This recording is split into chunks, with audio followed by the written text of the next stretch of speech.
চলো ফাইনালি সেই সময়টা এসেই গেল যখন আমি আকাশে পাখির মতো উঠতে পারবো।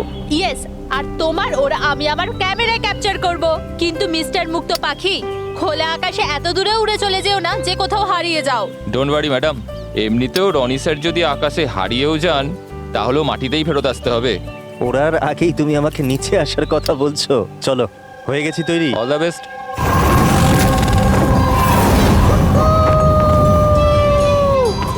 Yes, this is so much fun! Oh my god! Yes, come on, keep going, keep going. Alia, I love you! Roni, I love you too. Wow, মনে হচ্ছে না ভালোই এক্সপিরিয়েন্স আছে। অফ কোর্স, আমেরিকাতে ও অনেক অ্যাডভেঞ্চার স্পোর্টস ট্রাই করেছে, bungee jumping, paragliding, আরো অনেক। ইন্ডিয়াতে কোনো কিছু ট্রাই করেনি, আর যখন ইন্ডিয়াতে এসেছে এই সারাদিনের জন্য, তো কেন কিছু ট্রাই করবে না?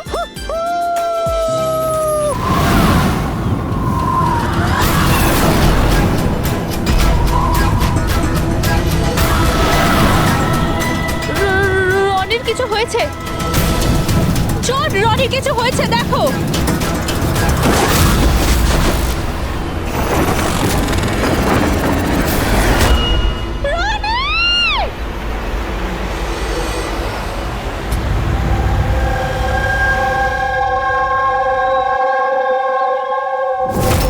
আমি আর রনি এখানে ছুটি কাটাতে এসেছিলাম। আমি কি করে জানবো এটাই রনির জীবনের শেষ দিন হবে? দেখো, আমরা জানি এই সময়টা খুব কঠিন, কিন্তু প্লিজ ভেঙে পড়ো না। আমি এবার নিউ ইয়র্কে গিয়ে ওর বাবাকে কি জবাব দেবো? আমরা একসাথে এসেছিলাম, কিন্তু ফিরে যাব একা। আপনি কাউকে সন্দেহ করেন কে মারতে পারে রনিকে? স্যার, রনিকে কেউ কেন মারবে? আমরা তো এখানে কাউকে চিনিও না। এমনটা নয় তো যে ওর কোনো শত্রু আমেরিকা থেকে ফলো করতে করতে এখানে এসেছিল? না স্যার, রনির কোনো শত্রু এখানে ছিল না। He was such a lively person, সবাই ওকে পছন্দ করতো। তাহলে তুমি বলতে চাইছো এখানে ইন্ডিয়াতে ওর কোনো আত্মীয় স্বজন, বন্ধু বা অন্যান্য কেউ নেই এখানে? এই দেশটা আমাদের জন্য অচেনা স্যার। সবকিছু এই প্যারাগ্লাইডিং এর লোকেরা করেছে। Please arrest them. আপনি আমাকে কেন দোষ দিচ্ছেন? এটা আমাদের রুজি রুটির ব্যাপার, আমি কেন মারতে যাব ওনাকে? তাহলে কে মেরেছে রনিকে? স্যার, এটা তো আমিও বুঝতে পারছি না। 3000 ফুট উচ্চতায় গুলি কি করে চললো? কেই বা চালালো? তাহলে রনি 3000 ফুট উঁচুতে উঠছিল? হ্যাঁ স্যার, আমি নিজে গিয়ার চেক করেছিলাম আর কোনো প্রবলেম ছিল না তার মধ্যে। আর ওর আশেপাশে কাউকে উঠতে দেখেছো? আশেপাশে না স্যার, কেউই ছিল না। আকাশ একদম পরিষ্কার ছিল, চারপাশটাও পরিষ্কার ছিল, আর উনি ওনার রাইড এনজয় করছিলেন। কিন্তু হঠাৎ বুঝতে পারলাম না কি হলো, একদম দড়াম করে নিচে এসে পড়লেন। এই যে ক্ষতটা দেখছো, আমার মনে হচ্ছে অনেক দূর থেকে গুলি চালানো হয়েছিল, হয়তো কোনো রাইফেল দিয়ে। হ্যাঁ, রাইফেলই হবে, কারণ যে হাইটে এই উড়ানটা উড়ছিল ওখান থেকে তো কোনো শার্প শুটারই গুলি চালাতে পারে, কোনো রাইফেল দিয়ে।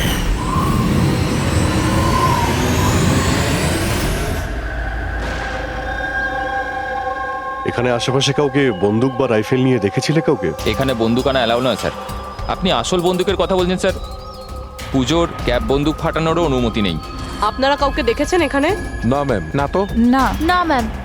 আচ্ছা আলিয়া, আপনি যখন এখানে এলেন রনির সাথে, আপনার কাউকে সন্দেহ হয়েছিল? মানে কেউ আপনাদের ফলো করছে, এমন কোনো লোক যে গন্ডগোলের মনে হচ্ছে? না স্যার, এরকম তো কেউ ছিল না। তাহলে কি গুলি আকাশ থেকে চলেছিল নাকি? স্যার, আমি তো বললাম রনি স্যারের আশপাশে তো কেউই উড়ছিল না, তাহলে আকাশ থেকে গুলি চালালো কে? হ্যাঁ স্যার, আকাশে কেউ ছিল না। আপনি চাইলে এই ফুটেজগুলো চেক করতে পারেন। এখানে কেউ নেই ওর সাথে।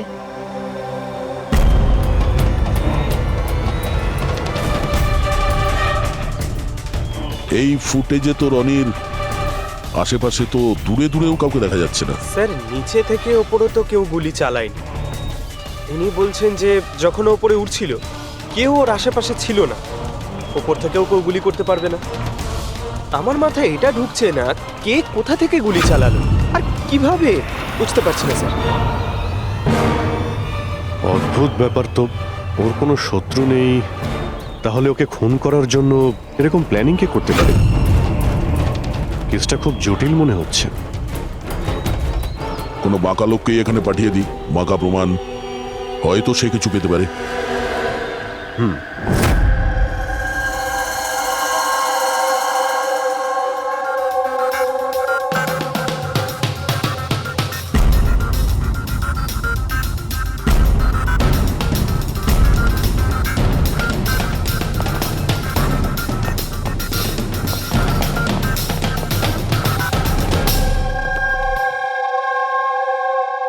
আরে বাহ, আজকে আপনারা দুজনে এমন ভাবে কাজে ডুবে আছেন যে মনে হচ্ছে যে অনেক প্রমাণ আমাদের হাতে দিয়ে আমাদেরকে পাঠাবেন এখান থেকে। অনেকগুলো প্রমাণ, হ্যাঁ, আর যদি একটাও না পাওয়া যেত? সোজা করে বলো না, কোনো প্রমাণ পাওনি, খুঁজে দেখোনি? ডক্টর সালুকে ওই গুলির ব্যাপারে কিছু জানতে পারেননি? আপাতত এইটুকু জানতে পেরেছি ভাই, ওপর থেকে কোনো ইউএফও গুলি চালিয়েছে। শালুকে তুমি না কোনোদিনই সোজাসুজি করে কথা বললে না। আরে এটা কি, এটা বোঝাও, আমাকে বোঝানোর জন্য এরকম করছো? হ্যাঁ, বলো। এ দেখো বস, রনি মাটি থেকে 3000 ফুট উঁচুতে উঠছিল, আর ওর গুলিটা লেগেছে তার ওপর থেকে প্রায় 1000 ফুট উঁচু থেকে। আর এই গুলিটা 60 ডিগ্রি অ্যাঙ্গেলে এসে গায়ে লেগেছে। আমার তো ভেবেই কেমন যেন মাথাটা ঘুরছে। আকাশের উপর থেকে কে গুলি চালাতে পারে ওর উপর? এটা কিভাবে সম্ভব? এখনো হয়নি, আরো বাকি আছে বস। এই গুলিটা প্রায় 3 কিলোমিটার দূর থেকে ছোড়া হয়েছে। ভারী অবাক কাণ্ড, তাই না দয়া? 3 কিলোমিটার দূর থেকে গুলি চালানো হয়েছে। 60 ডিগ্রি অ্যাঙ্গেলে রনির গলার ভেতর ঢুকে যায় আড়াআড়ি। তার মানে রাইফেলটা খুব পাওয়ারফুল ছিল মনে হয়। একদম ঠিক বস, রাইফেলটাও পাওয়ারফুল ছিল, আর গুলি যে চালিয়েছে তারও হাতটা পাকা।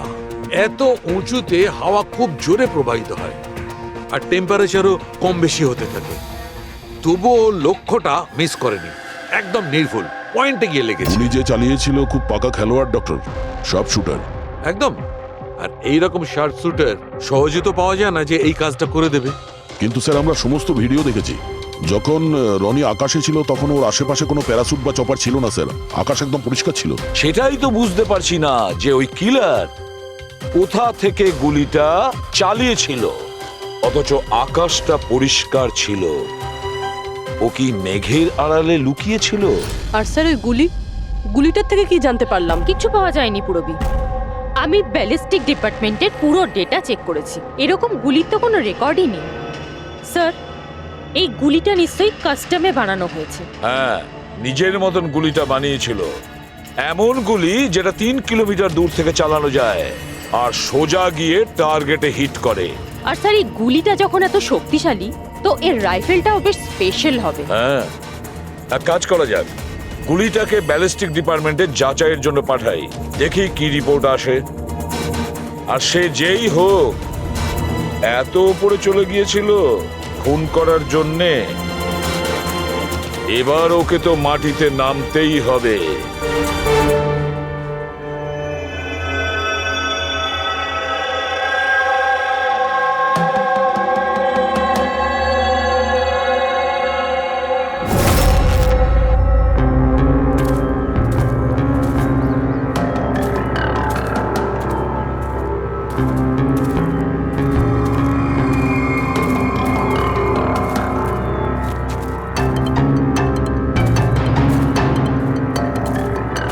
ব্রাদার, উই ক্যান ডু ইট। আরে ইয়ার গুরু, আর চলতে পারবো না, খুব হাঁপিয়ে গেছি আমি। ব্যাস নবীন, আর বেশি দূর নয়, 3000 ফিট চড়ে ফেলেছি, পাশেই আছে। We can do it, come on.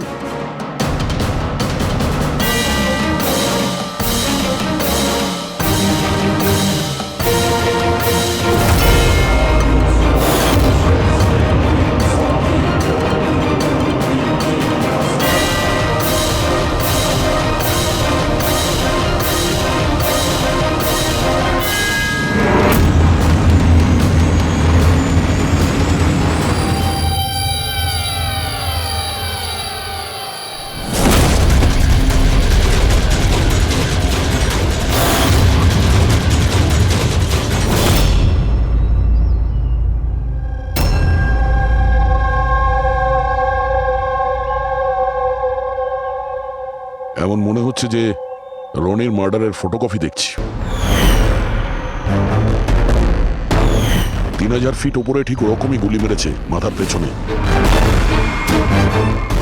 একেও একইভাবে গুলি চালিয়েছে। আচ্ছা, তোমরা যখন ট্রেকিং করছিলে, এই হিতেনের পিছনে কেউ কি ছিল? না স্যার, হিতেনই সবার পিছনে ছিল স্যার। স্যার, এই দেখুন ফুটেজ। স্যার, এটা ওই জায়গায় যেখানে এই সব কিছু হয়েছে। অদ্ভুত তো, পিছনে তো খোলা আকাশ রয়েছে, এমন কোনো জায়গা নেই যেখান থেকে গুলি করা যায়। তাহলে ওর গুলি লাগলো কি করে? দুটো কেসেই ধরা যাচ্ছে না যে গুলি কোথা থেকে চলেছে। স্যার একদম ঠিক বলছেন। আকাশ থেকে কোনো কাক বা পায়রা কি করে গুলি চালায়? এই গুলিটা চালালো কে? আর এই দুটো গুলি 24 ঘন্টার মধ্যেই চলেছে। আমার মনে হয় এই দুটো কেসের মধ্যে কোনো না কোনো কানেকশন আছে। আচ্ছা, এই ইথেন কি কাজ করতো? স্যার ও কলেজ স্টুডেন্ট ছিল স্যার, মুম্বাই গ্র্যাজুয়েশন করতে এসেছিল স্যার। ট্রেকিংয়ের অনেক শখ ছিল ওর। অভিজিৎ, বুঝতে পারছি না যে কেউ একজন কলেজ স্টুডেন্টকে মারার জন্য এত প্ল্যান করবে কেন। সেটাই তো, প্রথমে রনি আর এখনই হিতেন। তবে আকাশ থেকে তৃতীয় গুলিতে অন্য কেউ মারা যাওয়ার আগে এই খুনিকে ধরতেই হবে খুব তাড়াতাড়ি। গত 24 ঘন্টায় দুটো খুন হয়েছে, দুটোই যুবক, আর দুজনকে মারার পদ্ধতিও অদ্ভুত। অদৃশ্য খুনি। স্যার দুজনেরই মৃত্যু হয়েছে অ্যাডভেঞ্চার স্পোর্টস করতে গিয়ে। মাটি থেকে 1000 ফুট ওপরে মেরেছে স্যার। কিন্তু স্যার ভাবার বিষয় এটাই যে খুনি এই অ্যাডভেঞ্চার স্পোর্টের সময়টাই কেন বাঁচলো এদেরকে মারার জন্য? ও তো ওদের যে কোনো সময় মারতে পারতো। এত লম্বা প্ল্যান দুটো বাচ্চাকে মারার জন্য? শুধু প্ল্যানিংটাই বড় ছিল না দা, গানটাও বড় ছিল। এই যে এইরকম। এটা কি রাইফেল স্যার? এটা হলো PX-65 রাশিয়ান গান। এটা লং রেঞ্জ। এইরকম বন্দুক দিয়ে মারা হয়েছে। ডক্টর সালুকে, এই বন্দুকটা দিয়ে 3 কিলোমিটার দূরে টার্গেটে কি হিট করা যায়? হ্যাঁ ফ্রেডি, শুটিং রেঞ্জে আমি এটা ট্রাই করে দেখেছি। এর রেঞ্জ 3 কিলোমিটারের বেশি আছে। এরকম বন্দুক তো হয় মিলিটারিদের কাছে থাকবে, আর না হলে উগ্রপন্থীদের কাছে। ঠিক বলেছো বস। আর সেই জন্য আমার মনে হয় এটা শুধুমাত্র মার্ডারের ব্যাপার নয়, বড় ধরনের অপরাধ হতে চলেছে, লার্জ স্কেলে। স্যার, একটা কাজ করো, দিল্লিতে যাও আর ইন্টেলিজেন্স ব্যুরো থেকে খোঁজ নাও যে এরকম বন্দুক কাদের হাতে থাকতে পারে আর সেটা কিভাবে।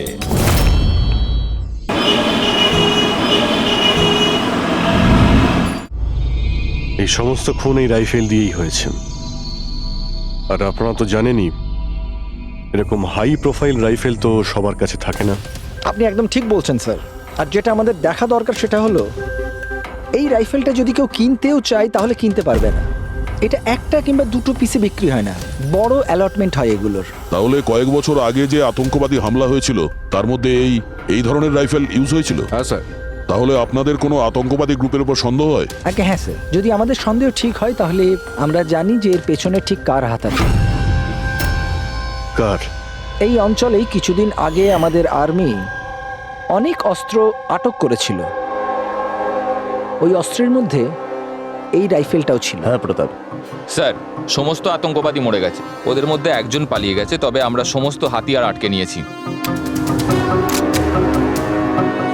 ওয়েল ডান প্রতাপ। স্যার, আর যে টেররিস্টরা পালিয়ে গেছে তাদের সম্পর্কে সমস্ত পোস্টকে অ্যালার্ট করে দাও। তাহলে এই কাজ ওই আতঙ্কবাদীর হতে পারে যে পালিয়ে গিয়েছিল ওখান থেকে। হ্যাঁ স্যার।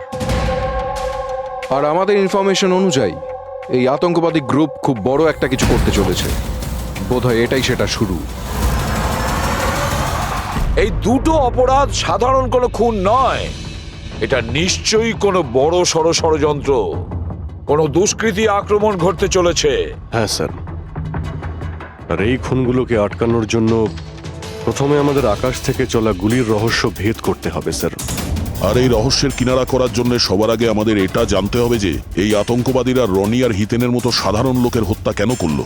আচ্ছা, এমন কি কমন আছে এই দুটো কেসে? স্যার, দুটো মার্ডারই আকাশে হয়, দুবারই গুলি উপর থেকে চালানো হয়েছে পুরো পাওয়ারফুল রাইফেল দিয়ে। এটা প্রফেশনাল শার্প শুটারের কাজ হবে। আর স্যার, এই দুটো কেসেই কোনো ভ্যান্টেজ পয়েন্ট নেই, আর এমন কোনো জায়গা নেই যেখানে বসে খুনি এই দুজনকেই গুলি করতে পারে। তেমন কোনো জায়গা ছিল না, তেমন কোনো জায়গা ছিল না। খুন করার এটাই মূল কারণ নয় তো?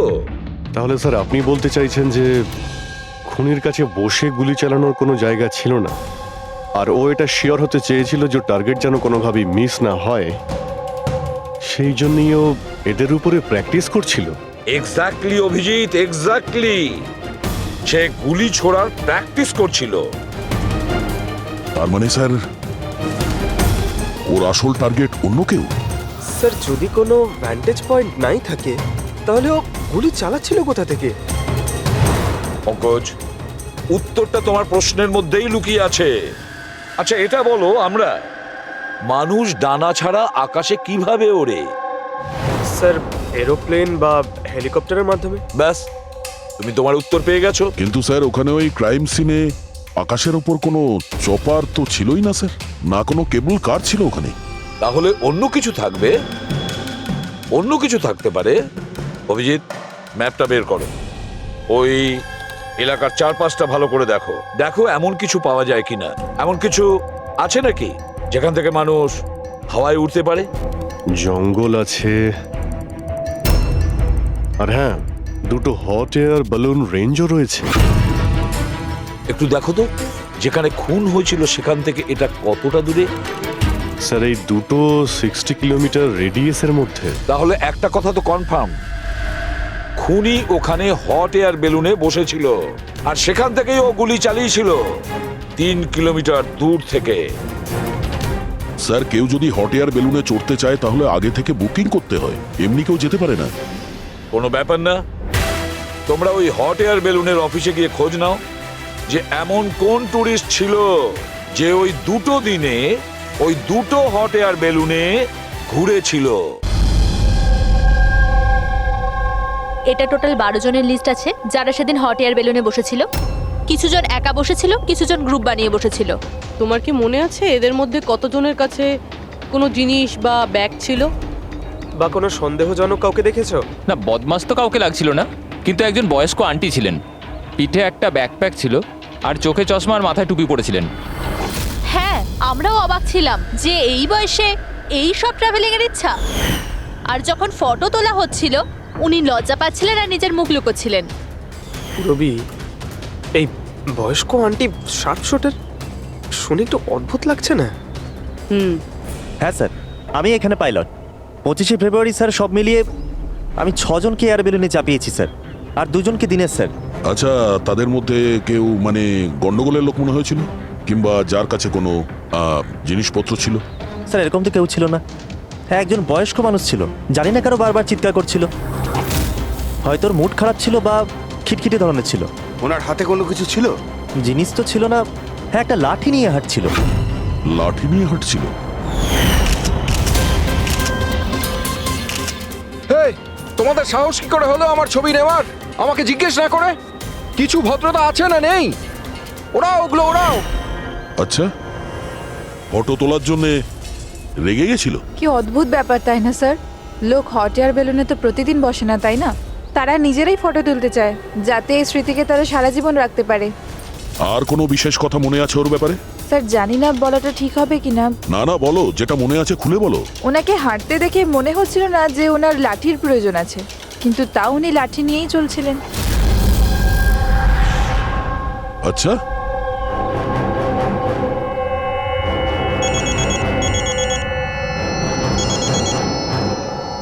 হ্যাঁ স্যার। কিছু জানতে পারলে? স্যার এখানে একজন বয়স্ক মহিলা এসেছিল আর তার হাতে একটা ব্যাকপ্যাকও ছিল। আর হ্যাঁ, ওই মহিলা ছবিও তুলতে চাইছিল না। আচ্ছা, এখানেও একজন বুড়ো লোক এসেছিল হট এয়ার বেলুনে চড়তে লাঠি নিয়ে, আর তারও ফটো তোলায় আপত্তি ছিল। স্যার এই বয়স্ক মহিলা আর বয়স্ক লোক একই ব্যক্তি নয় তো? ওই শার্প শুটার, ওর ব্যাগে আর ওর লাঠিতে ওই রাইফেলটা ছিল যা দিয়ে খুন করেছে। আর স্যার দুদিনই এ একাই ওপরে গিয়েছিল, কারণ যদি অন্য টুরিস্টের সাথে যেত তাহলে রাইফেল সেট করতে আর টার্গেট সেট করতে প্রবলেম হয়ে যেত। না পুরবি, আমার মনে হচ্ছে একলা যায়নি। মানে ওই হট এয়ার বেলুন চালানো আর সঙ্গে এই রাইফেলটা চালানো দুটো কাজ একসঙ্গে করা মুশকিল। ওই হট এয়ার বেলুনের পাইলটও ছিল সঙ্গে। মানে স্যার এই অপরাধে পাইলটও যুক্ত? একটা কাজ করো, ওই পাইলটটাকে ধরো তাড়াতাড়ি। ওই দিন ওই বয়স্ক মহিলাকে বেলুনে উপরে কে নিয়ে গিয়েছিল? পাইলট কে ছিল? সঞ্জীব ছিল। এই পালাবি না, দাঁড়া দাঁড়া দাঁড়া। না আমাকে মারতে পারবে না ওকে। এই এই সঞ্জীব,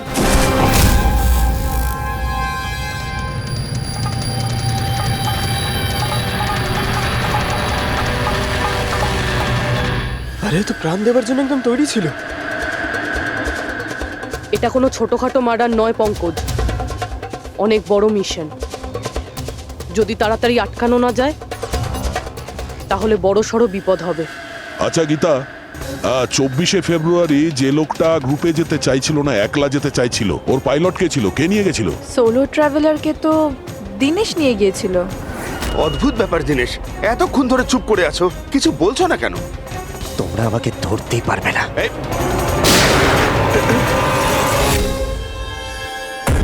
এখন যমরাজ তোকে অ্যাপয়েন্টমেন্ট দেওয়ার মুডে নেই। যতক্ষণ না আমাদের প্রশ্নের উত্তর আমরা পাবো, তোকে বেঁচে থাকতে হবে। চল। মারো, যত পারো মেনে নাও, আমার কিচ্ছু যায় আসে না। আর তাছাড়া তোমাদের এই আইনের কমজোরি থাপ্পড়ে এত শক্তি নেই যে আমার অপরাধের মজবুত হাড়কে গলাতে পারবে, বুঝলে? তোমার উপর যদি টর্চার করতেই হতো তাহলে ওর জন্য তো 2 মিনিটের কাজ আমাদের কাছে। কিন্তু তারপর মনে পড়ে তোমার পরিবারের কথা, তোমার বোন। পরের মাসে ওর বিয়ে না? কেমন লাগবে ওর যে ওর বিয়ে হচ্ছে আর বিয়ের পরে ওর ভাই এই পৃথিবীতে নেই? হ্যাঁ, আর তোমার মা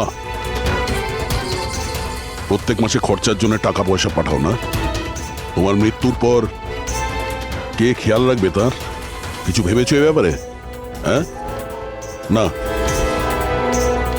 চলো, এখনো সুযোগ আছে। রাজ সাক্ষী হয়ে যাও। কথা দিচ্ছি তুমি জেলে যাওয়ার পরে তোমার মায়ের খেয়াল আমরা রাখবো।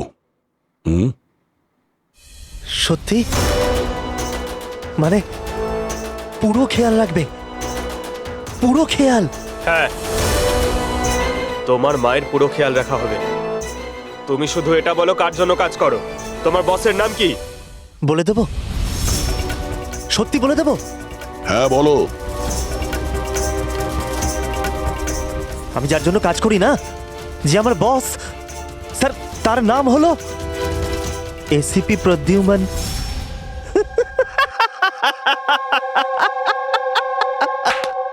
এসিপি প্রদ্যুম্ন, যাও ধরে নাও আর গ্রেফতার করে নাও তাকে। বলেছিলাম না আমি কিচ্ছু বলবো না, যা করার আছে করে নাও। সিআইডি কোথাকার। সিআইডি। বস বস।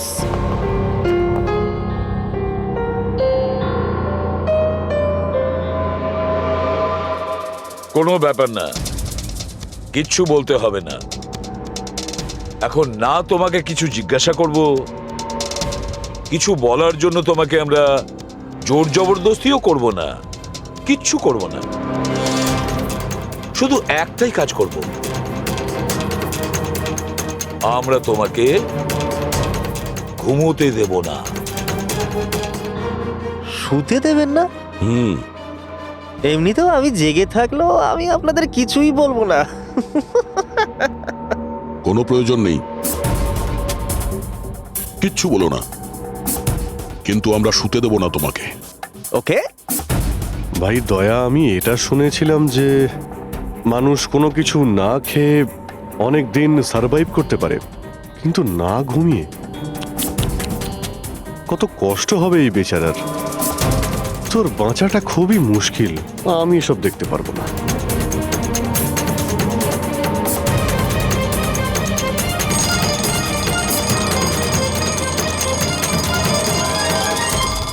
সময় কাটানোর জন্য খুব ভালো হবে, তাই না? তোর জীবনের শেষ মুহূর্তগুলো তুই এই কাঁটার সঙ্গে গুনতে থাকবি, ঠিক আছে? Thank you. ওকে ঘুমোতে দিও না।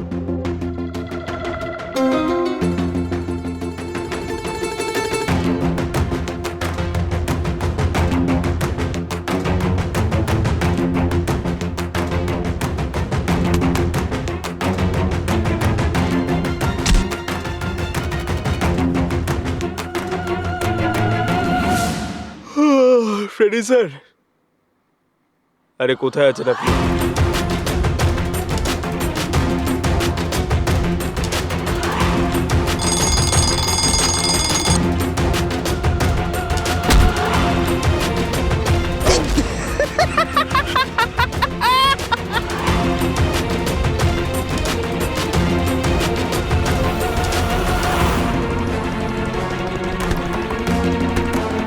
যতক্ষণ না মুখ খুলবি চোখের পাতা এক করবি না, বুঝলি? 5 মিনিটের জন্য নয়। চল। না 1 মিনিট 1 মিনিট তো শুতে দাও। 1 সেকেন্ড, শোবো না একদম, শোবো না একদম। এই, শোবো না আমি।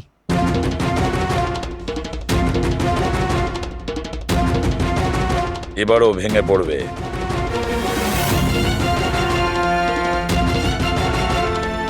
সবকিছু বলতে বাধ্য হবে।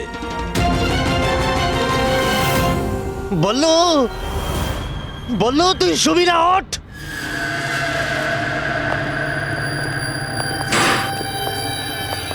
এই ঘুমোতে চাস? আর ওকে একটু ঘুমোতে দাও। কি প্রবলেম তোমাদের? ঠিক আছে, তোমাকে ঘুমোতে দেবো আমরা। আগে বলো যে তোমাদের গ্রুপের প্ল্যানটা কি? এই, বলছি, আমার নাম দীনেশ নয়,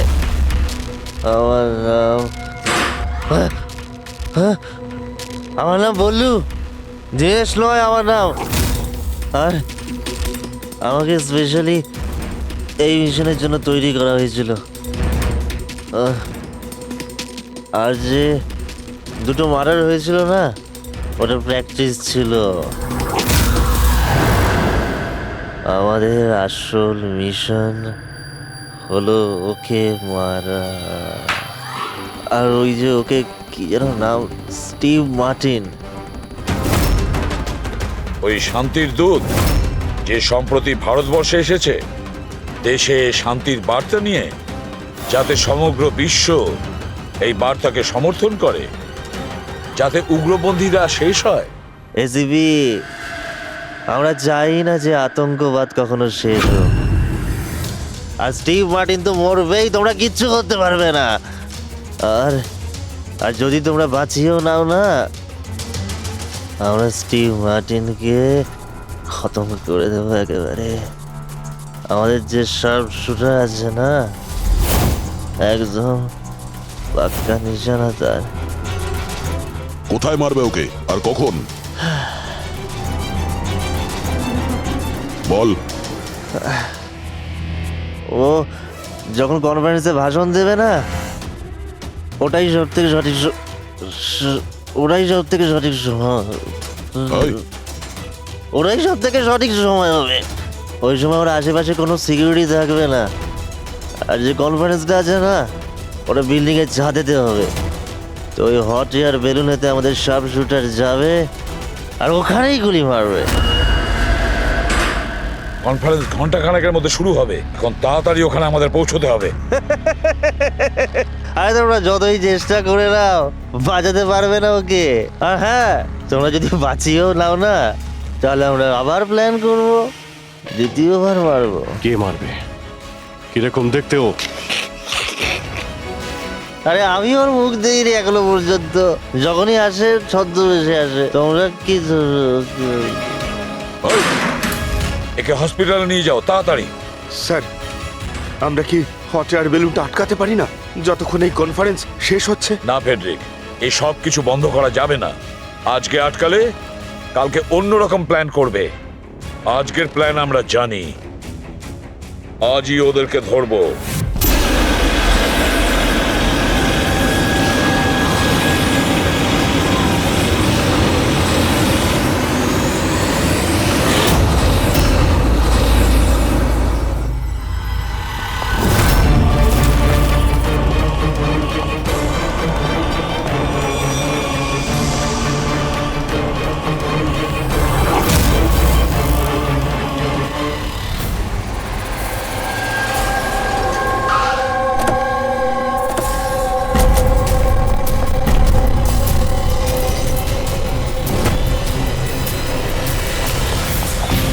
সিআইটি।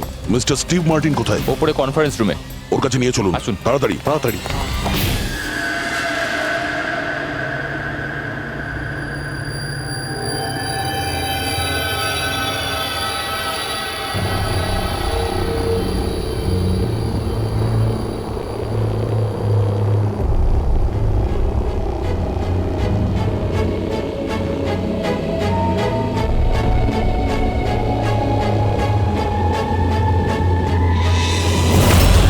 স্যার এখানে 4টে বেলুন আছে, দুটো ওপরে আছে আর দুটো রেডি হচ্ছে। আমার সামনে যে বেলুনটা আছে স্যার,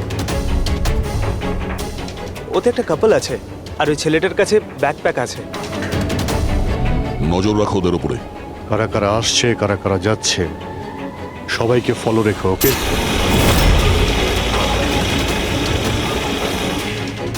স্যার ওদের বেলুন টেক অফ করেছে। হ্যাঁ,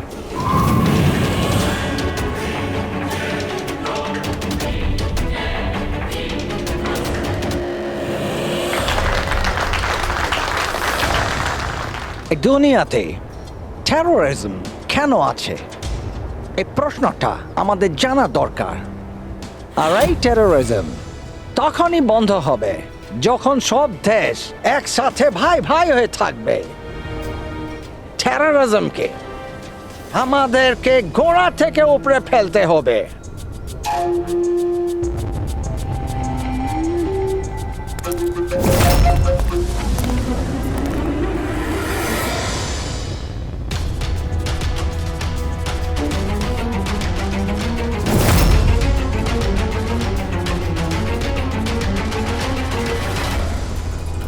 দুজন মিউজিশিয়ানকে দেখছি, ওরার জন্য তৈরি হচ্ছে।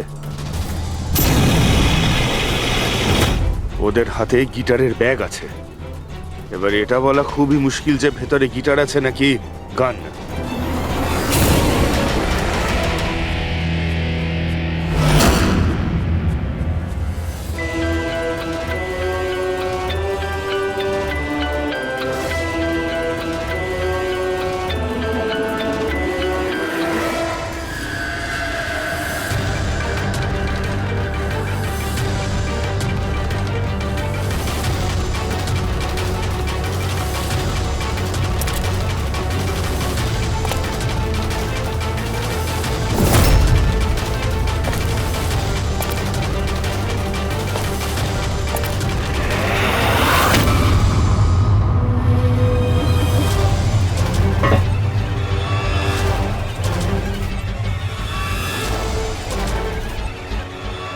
স্যার আরও একটা লোক এসছে, ওর কাছে একটা ব্যাকপ্যাক আর একটা ক্রাচ রয়েছে।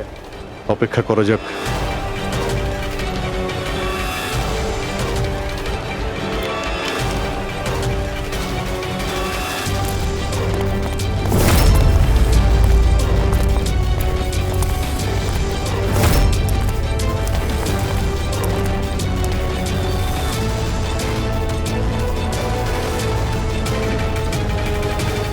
স্যার ক্যামেরা ক্রু এসেছে, ওদের কাছে আবার দুটো ব্যাগ।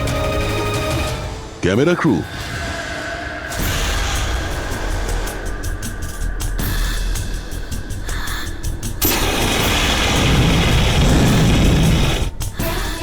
ওদের দিক থেকে নজর সরিও না, নজর রাখো ওদের উপরে।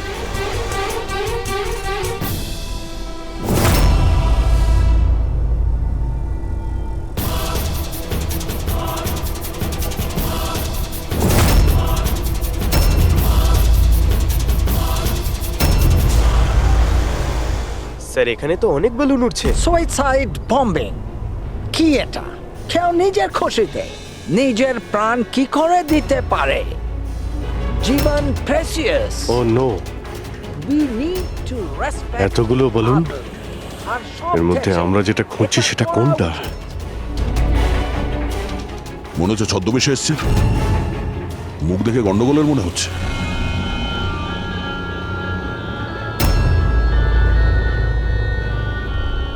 দয়া, ওই দুটোর উপর নজর রাখো। আমরা যেন সব সময় একটা কথা মনে রাখি, ওয়ার্ল্ড ওয়ার 1 আর ওয়ার্ল্ড ওয়ার 2।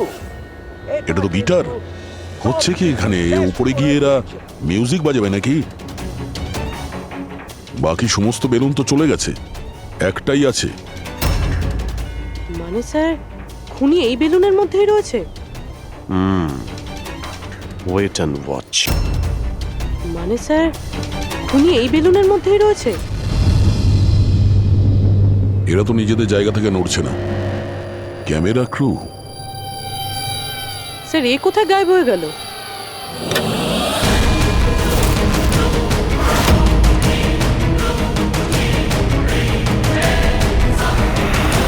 স্যার, এর কাছে তো রাইফেল রয়েছে, যেমনটা সালুঙ্কে স্যার বলেছিল। Abhijit,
mister Steve, your life in danger. আপনার জীবনের সংশয় আছে। তাহলে কি করবে? We have a plan. Thank you সিয়াজি। যদি আজকে আপনারা ঠিক সময় না আসতেন, আমি বেঁচে থাকতাম না। দেখুন, বিপদ কিন্তু এখনো কাটেনি, ঠিক আছে?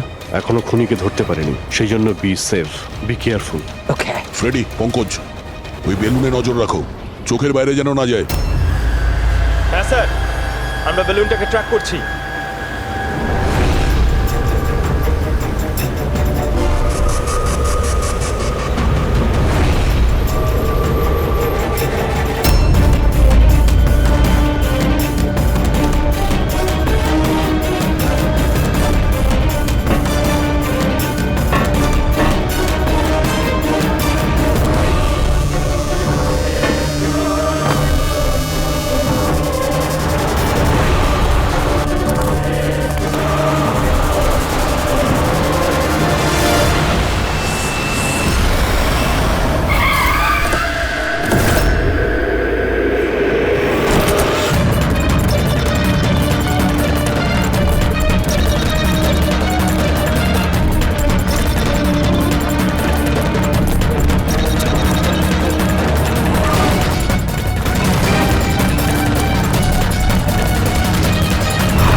হ্যাঁ পুরবি,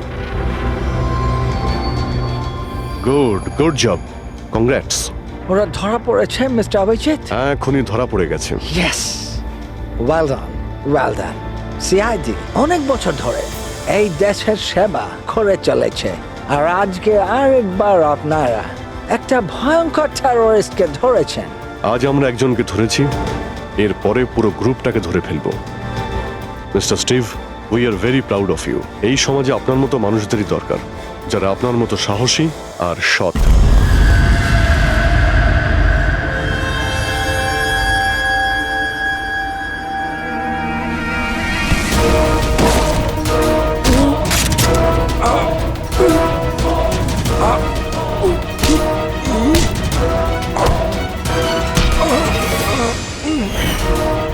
তাহলে তুমি ছদ্মবেশে রনি আর হিতেনকে মেরেছ। তোমার মতো একজন সব সুপার জেলের ভাত খেয়েও ফাঁসির অর্ডার আসার আগে পর্যন্ত। তোমার কি মনে হচ্ছে তোমরা আমাকে ধরে নিয়েছো তো স্টিভ প্রাণে বেঁচে যাবে? কখনো নয়। আমাদের ক্ষমতা এত বেশি যে তোমাদের আইন এটা খুঁজতে খুঁজতে হাঁপিয়ে যাবে, কিন্তু আমরা শেষ হব না। শেষ হবে তোমাদের এই দেশ। শোন ছারপোকা, আমাদের দেশের উপর অনেকে খারাপ নজর দিয়েছে, আবার চলেও গেছে। জানিস আমাদের দেশ কত বছর স্বাধীন হয়েছে? ৭৪ বছর। আর এই ৭৪ বছরে আমাদের দেশের জওয়ানরা জানি না কত আতঙ্কবাদীকে মেরেছে। আজ তোর পালা, কাল তোর সঙ্গীদের পালা। আমাদের দেশ থাকবে, খুব ভালোভাবেই থাকবে। আর এই দেশ থেকে যদি কোনো জিনিস চলে যায় সেটা হলো আতঙ্কবাদ, বুঝেছিস? আতঙ্কবাদ।